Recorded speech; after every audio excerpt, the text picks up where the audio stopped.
میگه یک نفر به در کوفه بسیار همی حضرت عثمان بعد میدیده. فقط وقتی نام او را میگفتن یهودی های در کار اسلام شو نگیرید. ولی در همون کتاب ما وقتی همه خواندم، یک کتاب معتبر وقتی خواندم در ذهنم گذشت که بین همین صحابی پیغمبر، داماد پیغمبر، حالا که در عصرهای همین حضرت امام ابو حنیفه هم آدم‌های به دست که همینها را هم توهین میکرده، تحقیر میکرده. میگه یک نفر به دویم یهودیش میگفت. میگه چندین دانشمندا گفتنش، گپی هیچ کار قبول نکرد. میگه بار همین ابو حنیفه پیش رفت. رفت گفت که من خواستگاری آمدم. گفت خواستگاری چی؟ گفت همین دختر تا خواستگاری آمدگیم. یک مردی در گفت بسیار مردی خوبه، گفت بسیار مردی شریفه. و با زمین شریفیش گفت بسیار سخاوت پیشه. با زمین این گفت حافظ کل قرآن. همیشه گوی ترس خدا گریه میکنه. بعد نمازهای شب داره. لیکن گفت یک خصلت داره. گفت یهودی های. این مرد میگه گفت برادری عزیز، اگر این کردارهای تو گفتی از این هم که زیاد میداشت، مادام یهودی باشد گفت من در کار نیست. من این خیل نفر را گفت مقصد به خودم داماد نمیگیرم. گفت آخی پیامبر یهودی را دختر شد داد کو؟ با تعبیری تو گفت تو عثمان یهودی میگوی پیامبر دو تا دختر شد داد کو؟ میگه وقتی این سخن شنید میگه حضرت توبه کرد. گفت باور کرد ابو حنیفه گفت با خدا قسم گو لغزش کردم.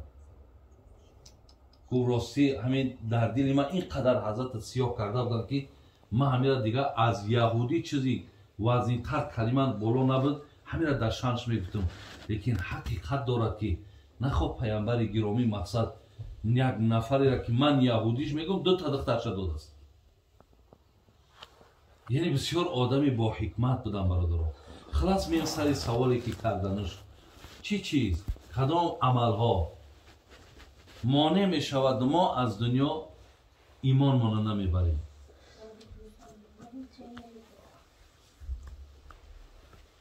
حضرت یکم گفتن چیزی که میتواند که از دنیا ما را به ایمان گسیل کند این است که در همین ایمانی داشتگیمان برادرای عزیز شکرگزاری نکنیم. ترک شکر بر ایمان، یعنی بر همین نعمت ایمانی که حاضر ما برادرها داریم که شما بینید در روی عالم میلیارد آدمایی هستند که از همین نعمت ایمان محرومند. چگونه حدیث ها میگه ان الله یؤتی المال من یحب و من لا یحب ولکن یؤتی الایمان الا من یحب. ببینید خداوند مال میتد به کسی که دوستش میداره دوستش نمیداره، لیکن ایمان کسی را میتد که دوستش میداره. مادامی که ما اگر از زمره منها باشیم چرا جای شکرگزاری نباشد؟ یعنی بر ایمانی داشتگی ما برادرها بین یک تیکه نان میخوریم 10 بار شکرگزاری میکنیم که خدا را شکر که مقصد ما را از همین نانشو، از آبشو، از میوهشو، از دیگر مثال طعامهایی که خوردیم ما را برخوردار کرد گفته این شکرگزاری میکنیم. حالا سری همه این شکرها برادرها این ایمان نیاخیم. ما چگونه بر ایمانی داشتگیمون، چگونه بر اسلامی داشتگیمون ما شکرگزاری نکنیم؟ چرا مثال شکرگزاری را فراموش میکنیم؟ این بسیار نعمتی بلنده برادران. حتی قرآن میگه ان الله یدافع عن الذین آمنوا. بینه ان الله لا یحب کل خوان کفور. الله مهربان میگه دفاع میکنه. بین ای کی دفاع میکنه؟ پشتیبانی میکنه. الله پشتیبانی میکنه، الله دفاع میکنه. ای کی؟ عن الذین آمنوا، از کسانی که ایمان دارند. آن کسانی که ایمان دارن اسلام دارن الله میگه من از یا دفاع میکنم. از این لحاظ برادر عزیز یعنی ترک شکری بر ایمان میتونست است که انسان ای دنیا به ایمان گسیل کنه. بعد ایمان برادرها با خودش با میوه ها داره. ولی بینین همین میگه هر آدم وقتی تقوا داره تقوا با میوه داره. ایمان هم با خودش میوه داره. وقتی آدم ایماندار شید بینین با رحم میشود. آدم با ایماندار کشید با انصاف میشود. آدم ایماندار شید راست قول میشود. آدم ایماندار کشید یعنی غیور میشود، با غیرت میشود. وقتی همین حضرت حبیب ابن زید میگه همون مسیلمه کذاب وقتی دعوای پیغمبری کرد بعدا میگه همین حبیب ابن زید میگه به پیش رفت گفت آخر خیر رای دینه گفت مایلش بگذار طرفدارها داره بگذار اگر چیزی هم که به سرم بیاید من راه دعوت که هست میرم. میگه پیش همین مسیلمه کذاب بردنش گفت من همین بدبخت گپ دارم. خیلی که آیت قرآن میگه که بعد محمد صلی الله علیه و سلم دیگه پیغمبر نمی آید تا روز قیامت. وقتی این دعوا کرد این مسیلمه ببینین همین مسیلمه را همین وحشی نابود کردیه.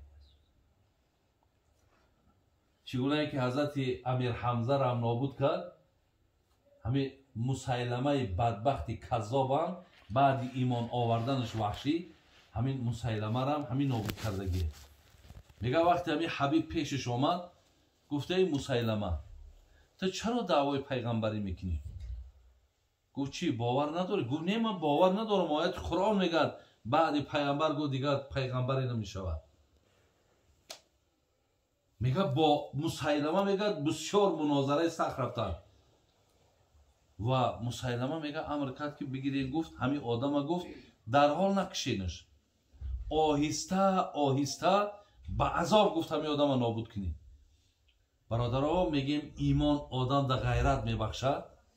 میگه حضرت حبیب ابن زید میگه در همونجا میگه زمانی که میکشتنش معرخا میگن که چقدر مشکلاتی که در بالاش میامد تا آخری همون جانش برآمدن میگه یک بار آه یا اوف نگفت که مبادای کمین ها تنها نزنن که مقصد در حالت نابود کردنش فریاد زد یا آه گفت یا اوف گفت حتی یگان چیزی بجز کلمه لا اله الا الله محمد رسول الله میگه یگان سخنی را به زبانش نیاورد.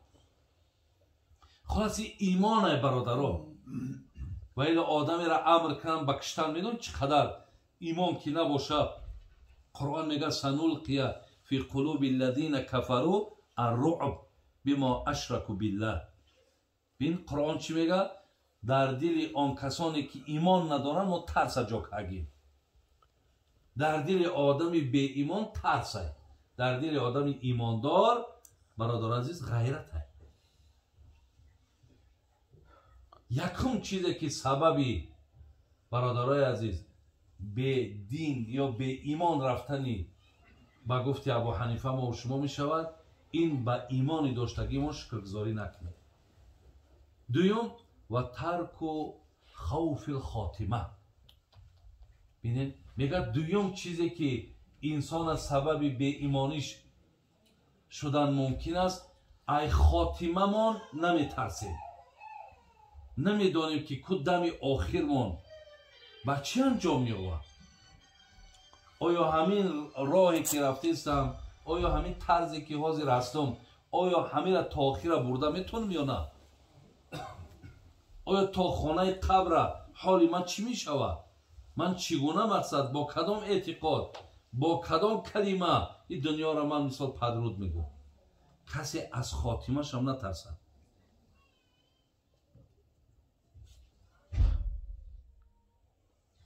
خداوند رحمت که حضرت جنوی را میگفت که ندانی که دم آخر چی حال است از این تا زیر خاکت 100 سوال است. آری تو نمیدانی دم آخر چی است؟ میدانی که آری تا خانه قبر رفتن 100 سوال است. 100 سوال. آیا اینها را مقصد گزارش داری یا نداری؟ سیوم چیزی را که حضرت گفتن که و ظلم علی العباد. سیوم چیزی که سبب بی ایمانی انسان میشیده است با بندگان خدا ظلم کردن. هر گاهی که ما در حق کسی جبر میکنیم، در حق کسی ظلم میکنیم، این حق کسی را پایمال میکنیم، ای دنیا بی ایمان را. زیرا که وقتی ما در حق کسی اگر برادرها جبر میکنیم، ظلم میکنیم، ضرر میاریم، آخی وی هم دست میبرداره به سوی خالقش دعا میکنه. وی هم آبی چشم داره، وی هم ناله داره، وی هم فریاد داره.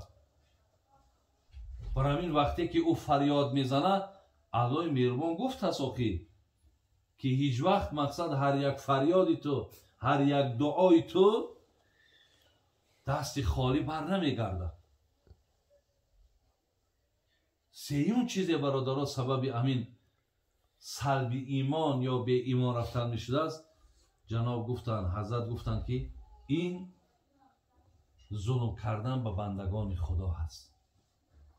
پس برادرای عزیز از این سه چیزی را که جناب ابو حنیفه برای ما راهنمایی کردن، فهموندن که تا در سلبی ایمان ما مقصد اینها تأثیر میگذارن، سعی کنیم برادرای عزیز که اینها را در این حاضر حیاتی که داریم، نفسی که داریم، ما اجرا کنیم و از این عملها و کردارها دور باشیم. خداوند خاتمه را بخیر کنه، ایمانمون را با سلامت نگه داره، با محبوبیت اخلاصمون را به سوی دین خدا زیاد گردانه. ربنا تقبل منا انك انت السمیع العلیم و تب علینا انك انت التواب الرحیم. خدای مهربان همه برادرای ما که در سفر هستند، در هر یک شهرهایی که نباشند، خدا سفراشون را بخیر کنه، مبارک کنه، کارشون را برار و برکت و کشایش دیه و الله مهربان با صحت و سلامت به خاندانشون، به دیارشون، به نزد پدر و مادر و فرزندا و اقرباشون خداوند رسول. آمین یا رب. برکت و سلامت باشید.